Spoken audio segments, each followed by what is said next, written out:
Hey there, doing the Finance 15 a little differently today. Number one, I'm not going to look at you because I am looking at the road. Number two, I'm not going to talk about finance, but I'm going to talk about something equally as important. And it came out a couple of ways. One is because on a Snack and Learn, I had a couple people in the most recent couple of weeks talking about stories and our stories and what kind of changed us and got us through some of the harder times in life. And the second was I was listening to David Nagel's podcast this morning, which, by the way, if you don't listen to it, you should look it up. I'm not going to say any more than that. He is an amazing, amazing teacher. I've worked with him once in person, and it just totally changed my game. But his podcast alone is all you need to totally up your game across the board. But he was talking about this at some point, a little bit differently, but he was talking about loving what you do. And I kind of went back, and what that really means, right? So I jumped back to my very first job when I bombed out of college, but that's a whole nother story for another day. Initially, the first time, was a 17-year-old, and I went to work in the mailroom at a Fortune 10 company. And as you can imagine, that by definition was, you open mail, you put it in slots, you put it in a cart, you take it around, you drop mail off. Then you come back and you do it all over again. But from the day I got in that job, I didn't consciously do this. I was 17. I was barely doing anything consciously. But from the day I got in that job, I did a couple of things. The first was I set up a time trial for myself. So I knew how long it had taken the previous mail person to do that job, because they told me, you're going to make this run 4 times a day, and that's really all the time you're going to have. So I'm like, 4 times a day. Now, I came out of competitive sports, so I guess I looked at everything as a competition, but that's the point, right? We can take and apply things that we used to do, that we loved, to things that on the surface might not even seem the least bit interesting, like a mailroom job. But I'm like, holy cow, 4 times in a day. All right, let's see what this is all about. So I learned the route, and it involved going in my building that I was in, which was this was in Wilmington, Delaware, and I was about, 4 blocks away from the main center of DuPont. So I had my own little mailroom, which really I owned and ran, by the way. There was nobody else in there, which was kind of cool. But on my route, I had the main central mailroom as well, which was 4 blocks away in the big, massive DuPont corporate building. And so I got to see what everybody else had. I had to see this big, massive mailroom operation, but I had kind of a little mini mailroom all to myself that serviced the probably 120 people on the floor in this building, a little bit out of downtown. So saw the route, and the way DuPont worked in Wilmington, anybody who lives in this area knows that at that time, and this was back in the very early 80s. In fact, this was actually at the very end of 1979. I started in December of 1979 there. And yep, you can start doing the math. Go ahead. But at the very beginning of this route, it went in and out of DuPont and Wilmington were synonymous. So every building downtown was a DuPont building. So I literally had to visit 6 different buildings on my route, and they were all kind of connected. Sometimes with tunnels, sometimes with bridges, sometimes outside on the sidewalk.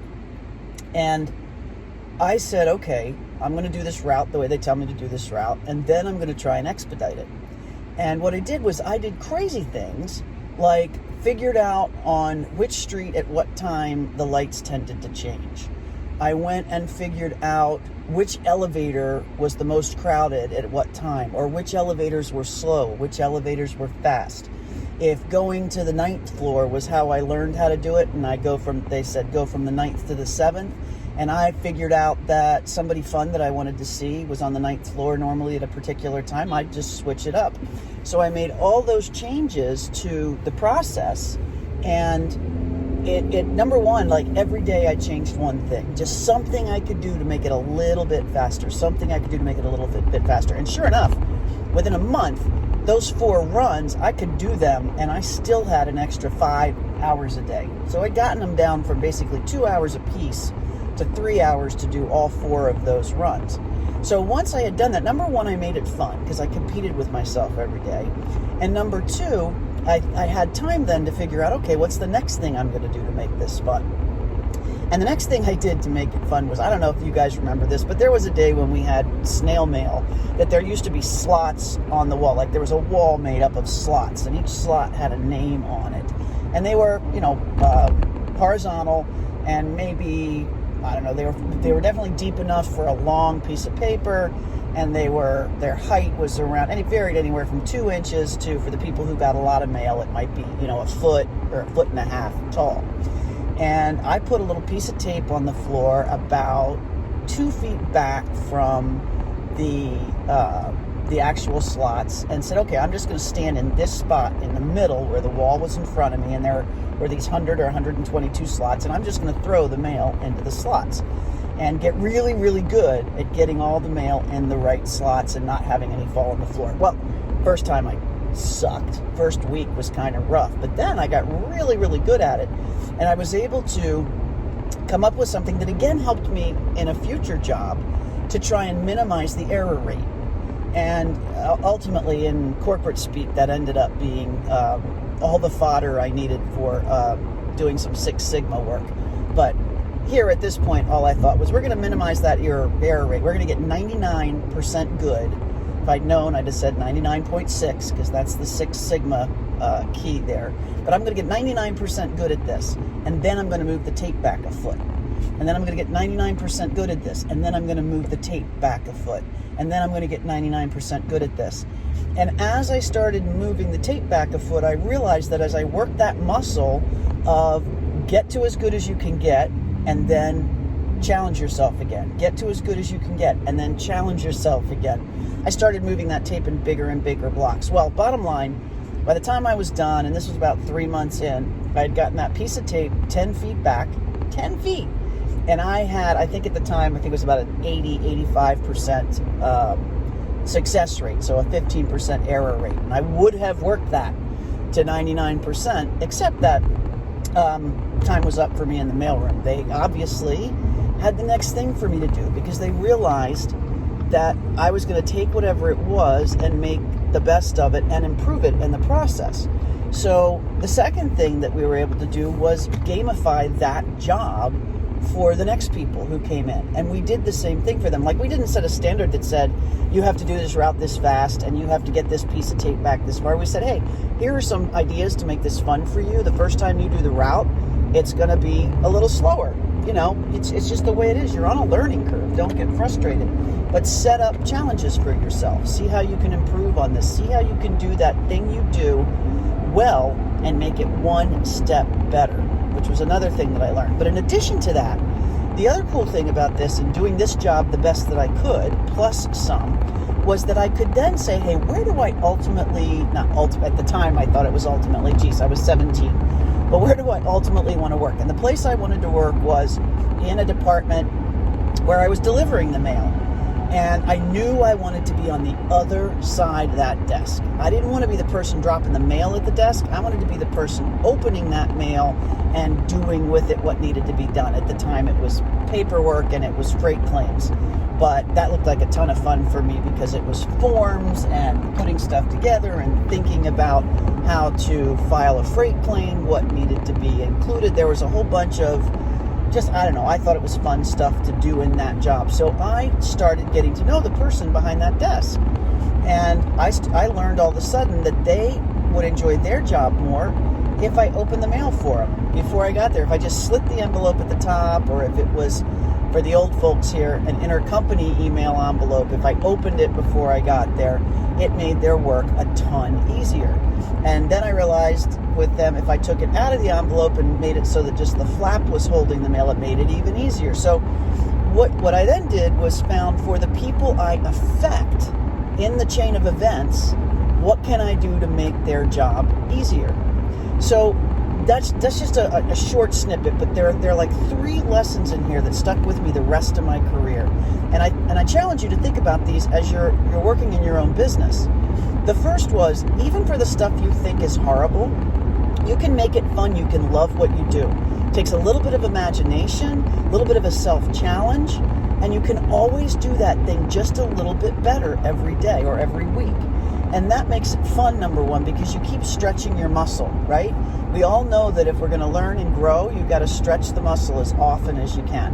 And then let it rest, but then you stretch it again. Then let it rest, you stretch it again. That's how we grow. It's same thing here. So that's one thing. The second thing is always know or have an eye on what you think the next thing is for you. And start figuring out how you can make that better for whoever's doing it. Or in our case as entrepreneurs, make it better for the people who currently buy that service or buy that product. What will make you different? What can you do? Study the people who are doing that thing now, and what can you do to up your game so you're noticed as the next logical person to do that job. Those are kind of the two major lessons I have from this. And the second is the third rather, is that it always makes sure, the third benefit, I guess I'll call it, is it always makes sure that you're not just settling. Because I don't care what the job is. That was a mailroom job. I loved it. I didn't feel like I was settling at all. Because I made it fun, because I made it mine, it became something that brought me joy to come in and do every day. And as entrepreneurs, what more could we possibly want but to have joy every day when we get up and tackle the problems, the issues, the opportunities that we have on our plate. So that's the Finance 15. I don't know that it's financy, except it was a mailroom inside a finance function. And I'd love to say that the end of this story is I got that job next that I had my eye on. It wasn't that I got that job next, but the next step up towards that job was a microfilming job.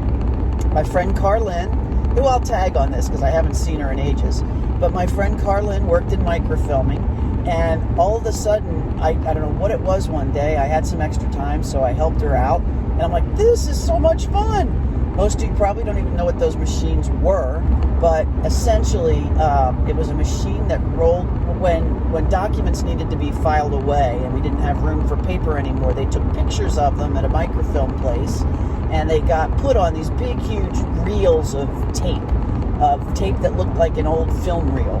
Well, it was an old film reel. And we stuck that thing in a machine, and we would push the button for it to speed through to the index where we needed to print the thing that had to come off that machine. And then we'd print it, and we'd give it to somebody who had asked for that particular thing. So all of a sudden I realized that was going to be a pretty fun job. So I was helping Carlin with it, and that was the next job that I got.